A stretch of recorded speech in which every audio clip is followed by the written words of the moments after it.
Nah, salah satu langkah untuk bisa meminimalisasi bumi yang makin panas adalah melalui perdagangan karbon yang diatur di Bursa Karbon. Otoritas Jasa Keuangan OJK pun mengeluarkan aturan teknis penyelenggaraan perdagangan karbon melalui Bursa Karbon. Aturan tersebut diatur dalam Surat Edaran OJK nomor 12 tahun 2023. Aturan ini diharapkan bisa jadi landasan hukum dan pedoman bagi siapapun yang mau mengajukan permohonan izin menjadi penyelenggara bursa karbon. Dalam aturan tersebut, beberapa hal yang diatur adalah persyaratan anggota direksi dan komisaris, lalu kepatutan pemegang saham, hingga laporan penyelenggaraan bursa karbon. Untuk tahap awal saat ini tentunya retail itu belum belum dapat berpartisipasi. Tentunya ini yang bisa berpartisipasi itu adalah pelaku usaha yang telah memiliki PT BAEPU dan juga SPE GRK yang diterbitkan oleh Kementerian Teknis dan KLHK dan juga serta tercatat dalam SRN PPI ya yang dapat melakukan perdagangan di bursa karbon ya.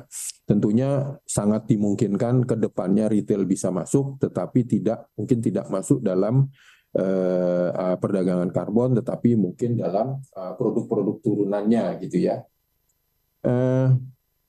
Untuk jangka panjang juga, jadi untuk yang jangka pendeknya kami berharap bahwasanya ini bisa diperdagangkan secara domestik antara yang memiliki BAEPU dan juga SPE GRK dan tentunya untuk jangka menengah dan panjang kita juga berharap agar supaya pelaku usaha luar negeri juga dapat melakukan jual beli unit karbon di bursa karbon yang ada di Indonesia. Jadi saudara, kalau Anda sekarang merasa cuaca lebih panas, lalu ketika kita biasanya masuk bulan Berber nih biasanya musim hujan, tapi sekarang udah nggak lagi. Terus kekeringan di mana-mana, banjir di mana-mana sebaliknya. Nah, itu adalah hasil dari perubahan iklim dan juga global warming. Bursa karbon diharapkan bisa setidaknya mengurangi efek dari global warming tersebut. Pertanyaannya, apa sih sebenarnya bursa karbon atau perdagangan karbon yang akhir-akhir ini kayaknya makin marak dilakukan negara-negara atau perusahaan-perusahaan besar, sama halnya di Indonesia juga. Apalagi pemerintah punya target mengurangi emisi 29% di 2030 nanti. Jadi begini mekanismenya saudara. Perdagangan karbon adalah jual beli izin berbentuk sertifikat jual beli untuk bisa menghasilkan emisi CO2 alias karbon dioksida. Mekanisme ini sebenarnya pertama kali dikenalkannya sudah lama sekali, yaitu di tahun 1997 yang dikenal dengan Protokol Kyoto. Lalu izin jual beli ini kemudian kita sebutnya adalah kredit karbon. Jadi kredit karbon ini satu kredit karbon setara dengan 1 ton karbon dioksida yang dihasilkan dari ada bahan bakar fosil misalnya. Lalu ada dari pembakaran hutan, ada dari pembusukan sampah organik atau dari industri-industri yang menghasilkan emisi tersebut. Nah, kredit karbon ini waktu diperjualbelikan harus ada sertifikasi badan internasional saudara. Jadi nggak sembarangan karena tujuannya adalah memastikan para penjual di dalam bursa karbon ini komit untuk pengurangan emisi. Jadi misalnya nih penjual udah mendapatkan uang dari hasil penjualan karbon. Nah uang itu harus dikembangkan lagi untuk mengurangi emisi. Jadi misalnya uangnya dipakai untuk konversi hutan atau konveksi hutan bukan malah membuat hutan menjadi sawit misalnya yang menghasilkan emisi tinggi. Nah, itu adalah salah satu tujuan dari sertifikasi badan internasional. Lalu ada juga misalnya PLT energi terbarukan pembangunan, jadi nggak hanya PLTU lagi, itu salah satunya saudara. Nah sebaliknya mereka kalau melihat dari para penjual dan pembelinya siapa-siapa saja sebenarnya. Jadi penjual adalah, kita lihat yang penjual dulu ya, ini adalah negara, bisa perusahaan yang biasanya sangat kecil menghasilkan karbon dioksida atau emisi, yang artinya dia tugasnya adalah nanti bisa menyerap emisi, misalnya PLT energi terbarukan, lalu juga ada perusahaan konservasi hutan. Nah, sebaliknya saudara, mereka yang nantinya menjadi pembeli adalah negara-negara dan perusahaan yang menghasilkan emisi yang tinggi. Jadi nanti jadi ketika dia tinggi, dia harus ngebeli dari penjual yang emisinya rendah. Jadi akan ada keseimbangan. Saat ini ada 2 pasar di pasar perdagangan karbon. Jadi ada pasar sukarela, artinya tidak diatur pemerintah, dan juga ada pasar wajib, yang artinya aturan-aturannya dibuat atau diatur oleh pemerintah, termasuk menentukan harga dasar karbon. Indonesia melalui OJK akhirnya membentuk bursa karbon baru-baru ini sekitar awal September lalu. Nah, yang baru diatur oleh OJK adalah apa saja yang nantinya akan dilakukan oleh penyelenggara bursa karbon. Jadi 3 diantaranya adalah saudara mengembangkan infrastruktur perdagangan karbon, lalu menerbitkan aturan bursa karbon, dan nantinya melakukan perdagangan karbon antara penjual dan pembeli tadi. Kalau saat ini ada 2 penyelenggara yang lagi PDKT nih ke OJK untuk bisa di-approve sebagai penyelenggara. Jadi yang pertama ada Bursa Efek Indonesia yang kita tahu selama ini mereka mengurusnya perdagangan saham. Nah, penyelenggara kedua adalah Indonesia Climate Exchange atau ICX, ini adalah anak usaha dari bursa komoditi. Jadi keduanya sekarang sedang menyiapkan persyaratan yang diminta oleh OJK.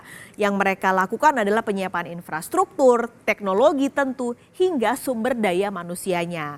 Nah, nggak hanya itu saudara, OJK juga mewajibkan penyelenggara yang nantinya akan menjadi penyelenggara bursa karbon ini memiliki modal awal 100 miliar rupiah yang didapat bukan dari pinjaman. Salah satu kawasan negara yang sudah menerapkan perdagangan karbon adalah Uni Eropa. Ini diatur di European Union Emission Trading System atau EU UTS. Jadi sistem perdagangan emisi Uni Eropa ini sebenarnya adalah salah satu perintis pasar karbon di dunia dan bahkan sekarang jadi yang terbesar dari segi nilai. Ini angkanya saudara, Reuters di tahun ini menyebut nilai kapitalisasi pasar perdagangan emisi Uni Eropa ini mencapai 751 miliar euro. Kalau kita rupiahin artinya ada angka 12.490 triliun rupiah. Bukan angka yang kecil saudara dari perdagangan karbon yang dilakukan di Uni Eropa. Bahkan Uni Eropa pasar emisinya ini mendominasi 87% pasar karbon dunia saat ini. Angka ini naik sangat signifikan dibandingkan dengan 2018 ketika itu kapitalisasi pasarnya kenaikannya mencapai 365% jika dibandingkan dengan sekitar 5-6 tahun lalu. Nah, angka ini tidak berhenti karena diperkirakan akan terus meningkat seiring meningkatnya jumlah penerbitan kredit karbon. Artinya semakin banyak kredit karbon yang muncul di dunia, berarti jumlah proyek hijau semakin bertambah, regulasi juga makin ketat, dan perusahaan yang peduli pada lingkungan ini juga semakin banyak di Uni Eropa. Akhirnya banyak juga perusahaan-perusahaan yang bertransisi dan masuk dalam perdagangan karbon ini. Padahal sebenarnya kalau dilihat Uni Eropa ini hanya ada 1 negara anggotanya yang masuk 10 besar penghasil emisi terbesar dunia, yaitu Jerman. Tepatnya ada di posisi ke-6. Sementara negara-negara lain itu berarti ada Tiongkok, Amerika Serikat, India, Rusia, Cina, dan juga Jepang. Kalau Indonesia ada di peringkat nomor 10 penghasil emisi terbesar di dunia. Tadi negara, kita geser. Ada perusahaan juga saudara yang sudah menerapkan jual beli karbon yaitu Tesla. Tesla ini adalah perusahaan yang fokus pada pengembangan mobil listrik. Nah, ternyata jual beli karbon yang sudah dilakukan Tesla ini beberapa kali menyelamatkan keuangan Tesla. Kalau Anda lihat dari penjualan karbon di 2019 sampai 2022, ini angkanya secara signifikan meningkat. Ya, hanya penurunan sedikit saja di 2021. Bahkan ketika itu di 2021 Tesla ini sebenarnya rugi 862 juta dolar. Tapi dari penjualan karbonnya Tesla bisa mendapatkan keuntungan atau laba sebesar 1,47 miliar dolar Amerika Serikat. Jadi pada intinya mau itu perusahaan ataupun negara, tujuan dari perdagangan karbon ini adalah dekarbonisasi ekonomi. Artinya saudara, bagaimana caranya mengurangi karbon, mengurangi emisi dalam kegiatan ekonomi yang tidak mungkin bisa kita hentikan. Meskipun tetap ada kritik dari mekanisme perdagangan ini. Nah, salah satunya adalah potensi penguasaan kawasan hutan dan menyingkirkan masyarakat adat.